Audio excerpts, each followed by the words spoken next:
તો આગળ સમાચારોમાં વાત કરીએ તો સુરેન્દ્રનગરના થાનગઢમાં હત્યા કેસમાં ખુલાસો થયો છે। તકરાર વચ્ચે પડેલા યુવકને જ મોતને ઘાટ ઉતારી દેવામાં આવ્યો હતો। મહિલાની છેડતી મુદ્દે તકરારમાં આ યુવક છે તે વચ્ચે પડ્યો હતો, જેની હત્યા કરી દેવામાં આવી। એએસપી સહિતનો પોલીસ કાફલો ઘટના સ્થળે પહોંચ્યો હતો।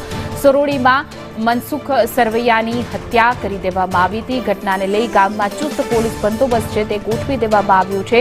થાનગઢના સરોડી ગામની આ ઘટના કે જ્યાં યુવકની હત્યા કરી દેવામાં આવી, જેમાં તપાસનો ધમધમાટ પણ શરૂ થઈ ગયો છે। યુવક છે તે અન્ય લોકોની બબાલમાં વચ્ચે પડ્યો હતો અને ત્યાં તેની હત્યા કરી દેવામાં આવી છે।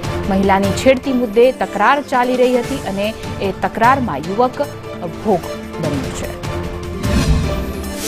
ગોપાલભાઈ મેટાડી એમને જે છે કોઈ ઘરમાં કોઈ સ્ત્રીની છેડતી બાબતનો જે પ્રાથમિક અમારી પાસે વિગત છે એ મુજબ ઘરમાં કોઈ સ્ત્રીની છેડતી બાબતેનો પ્રશ્ન છે। એના કારણે એ પોતે સામેવાળો જે વ્યક્તિ સુરેશભાઈ કરીને જે છે એની સાથે માથાકૂટ કરવા માટે તેને પોતે જાય છે અને એ દરમિયાન આ ગુનામાં જે મરનાર વ્યક્તિ મનસુખભાઈ સરવૈયા જે છે એ પોતે વચ્ચે પડે છે અને વચ્ચે પડે છે એટલે ચાકુ જે ગોપાલભાઈના હાથમાં હોય છે એના વડે આમને ઈજા